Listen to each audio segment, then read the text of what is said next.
Welcome to Real Life with Jenny. My name's Jenny Senaparatna. Grab your favorite drink, get yourself a snack, and we'll get started. Today, I have one of my favorites. It's the vanilla bean macaroon. It is a dessert. It is a dessert in a teacup. Yes. And I have these brownie brittle bites. My daughter actually bought them for my husband for Christmas. We did them as a Senna sample, and gotta love them. I mean, they're just delicious. So let's get real. I want to talk a little bit about my life, and obviously that's what I talk about every week, but it has been a little crazy for me. Honestly, emotionally, I'm feeling a little down. As you start the year, you're like, I've got all these goals and life is gonna be great. And then like 2 days in, you're like, why did I do this? This is dumb. In fact, one of the things that I was like, 2026, this is what we're going to do.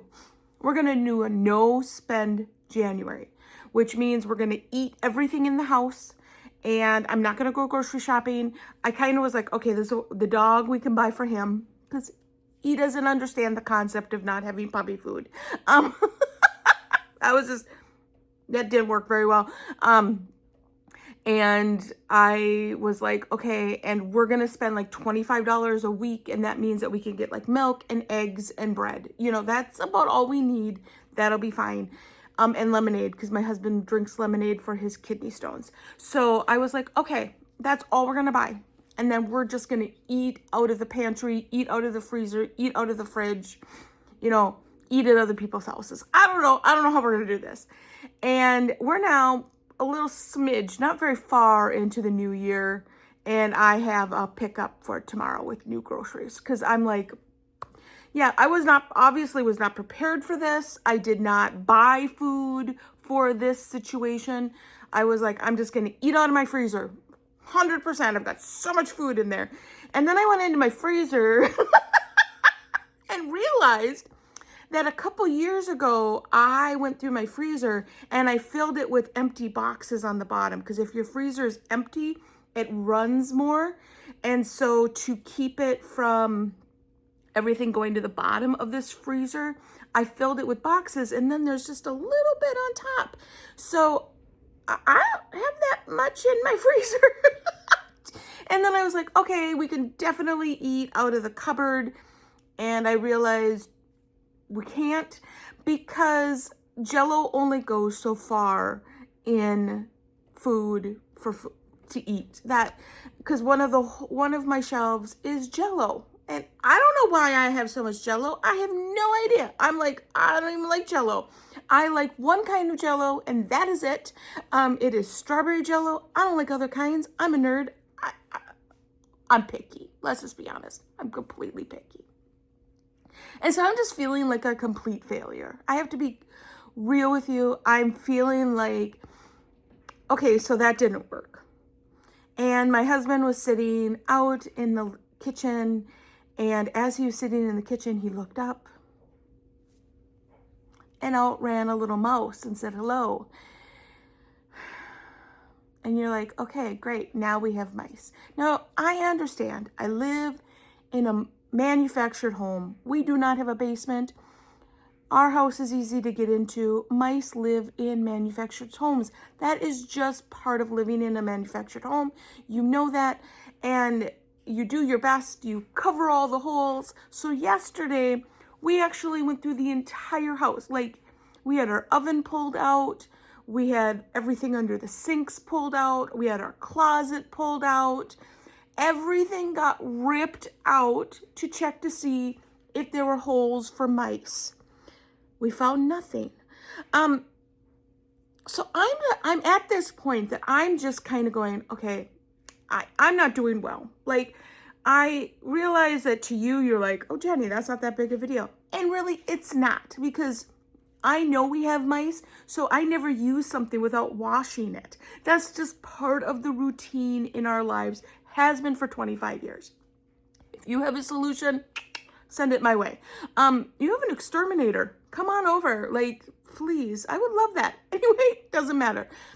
But you're feeling like, I can't do this. I don't buy January. It's not feasible. I would love for it to work, but we just don't have the food to actually make that work. We did it for a week and that was great, but that's about all I have. Like, I don't buy a lot of extra. Like, that's just not who I am. I don't go, okay, I'm here, I'm going to buy extra. I've always bought enough for that week. So to think that I could do a whole month maybe wasn't my best option. Like, why did I think I could do a whole month? I don't know. I don't know why I thought I could do a whole month, because I really just buy for the week. And I try to go grocery shopping just once a week, because otherwise things cost every time I step into one of those stores. Cha-ching, cha-ching, cha-ching. So I try to only do pickup once a week. But I'm feeling like a complete failure. I really am. I'm feeling like everything I'm touching is not working, that I don't know what I'm doing with my life. Now my daughter is almost back to school. And so the house is kind of chaotic right now because she is in the middle of packing to go back to college and we're about to take a trip. And so it's just all these pieces and you're just looking around going, I can't do this. And last night we sat down and I'm not feeling super great because when I'm stressed, my body does what it holds the stress and then I don't feel good. That's kind of how it happens. Like I get super fatigued and it's just kind of it's how my body reacts to stress. And my daughter went to one of the rooms and you heard a psh, and I just actually took a deep breath. At that point, I heard it. My husband got up, he ran, she yelled out, I'm fine. Because that's the rule. If there's a crash, just yell out that you're okay. Then we don't stress about it. Like, you don't ever want to not hear that someone's okay when there's a crash. So my husband takes off and I went,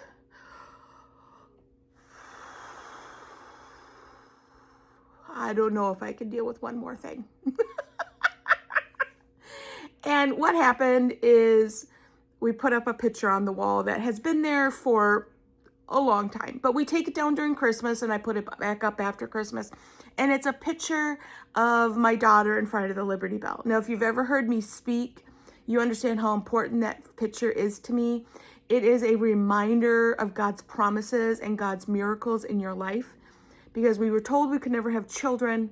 And God gave me a dream about me being pregnant in front of the Liberty Bell.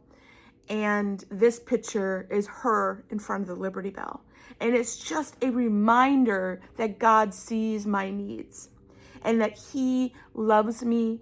And even when I don't think things are working out, God is in charge. And so this is the picture that shattered.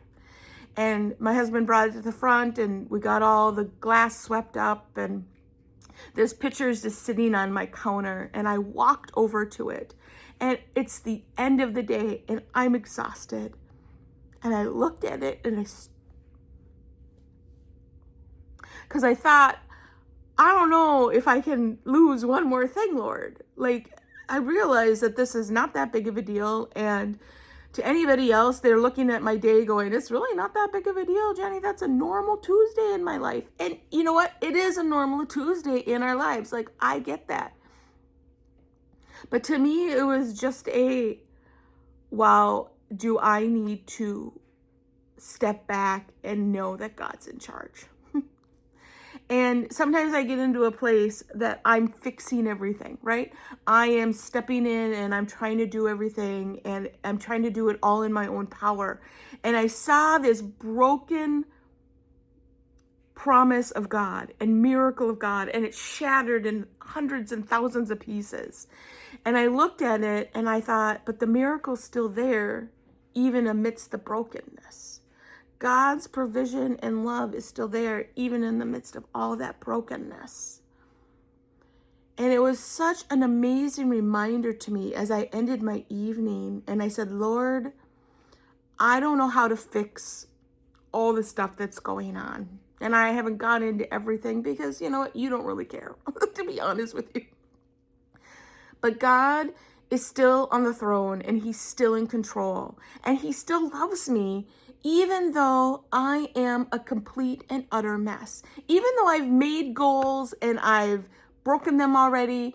It is not even January 10th, people, and I have already broken my resolutions. But it doesn't mean that I can't pick them up again and start again.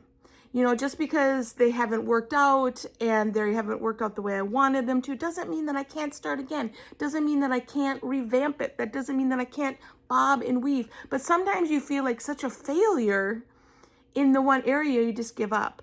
My favorite saying of all time, well, probably not of all times, like, let's not get dramatic here. But one of my favorite things about dieting, phrases about dieting, is people talk about getting off the wagon, right? Like, I fell off the wagon is what they say. And I know that has to do with drinking more than it does dieting, but I've always used it for dieting because I've never had anything to drink. That's not my thing.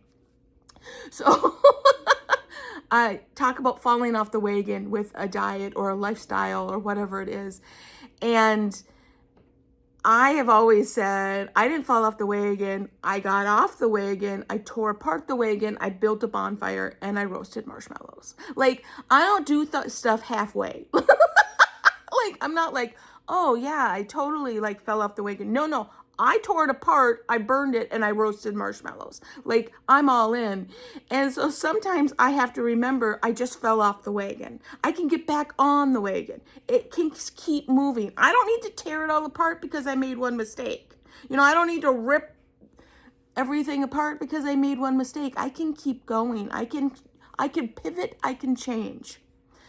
And I think that some of us need that reminder this week. I think you need to remember that God's not like, well, you messed up, I'm not going to give you another chance. You know, as a parent, you give your kids chance after chance after chance after chance. That's what you do. Friendships, you do that. Marriages, you do that. As a daughter, my mom gives me chance after chance. As a sister, like, people give us chances, but we don't give ourselves that. We don't give ourselves the grace to make a mistake, to fall. We've fallen, might as well just give up and burn the wagon and roast marshmallows. Now, there's always a good time to roast marshmallows, so I'm not saying not to do that, but I am saying God doesn't give up on us. God doesn't say, well, you blew up all your New Year's resolutions, so your New Year's resolution was to read the Bible every day, and you've done it once this year. God's not like, well, you know what? Don't even try anymore. That's not even worth it. Get back on.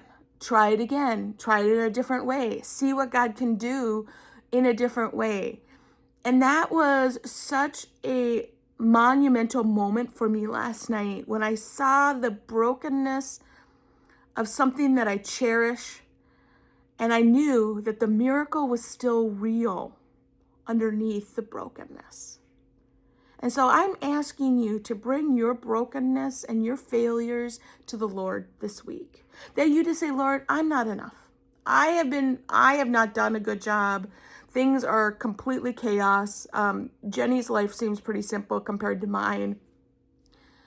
But I still trust that you are God in the middle of my brokenness, in the middle of my chaos. And I need you to step in.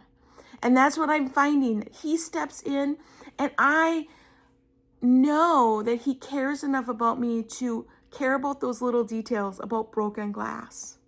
He cares about my mice. He cares about my failures with my New Year's resolutions. He cares about that because I care about it. And last night my husband said the quote that we've been saying all of our lives. If it's big enough to worry about, it's big enough to pray about. And he started praying about the mice. And sometimes you feel like, I don't want to bother the God of the universe about mice. They're this big. They're not that big. They don't cause that much problems. They kind of do, by the way. But if it's big enough to worry about, it's big enough to bring to the Lord and say, Lord, I can't do this. This is too much for me, and I need you to step in. Will you walk through this with me? Will you this week bring your brokenness to the Lord and see what he will do? Well, that's all I have for you this week. You can find me on Real Life with Jenny on Instagram and Facebook. You can support this podcast by in the bio below. You can also go to my website, which is also in the comments below. I just really appreciate you listening. It means a lot to me. I know that things have been a little chaotic lately, but you know what? God loves our brokenness. He loves us in the middle of our chaos, in the middle of our doubt and our worries. He wants to step in and be the peace that passes all understanding. And I appreciate that. And I pray that for you, that in the midst of the peace in the midst of the chaos, in the midst of your brokenness, that God's peace that passes all understanding. It's beyond my understanding to know that God can come in and bring us peace and bring us comfort and bring us direction. And that's my prayer for you, that you will turn it over to the Lord and he will give you peace, love, direction, and joy in the midst of this broken time. Have a great day, guys.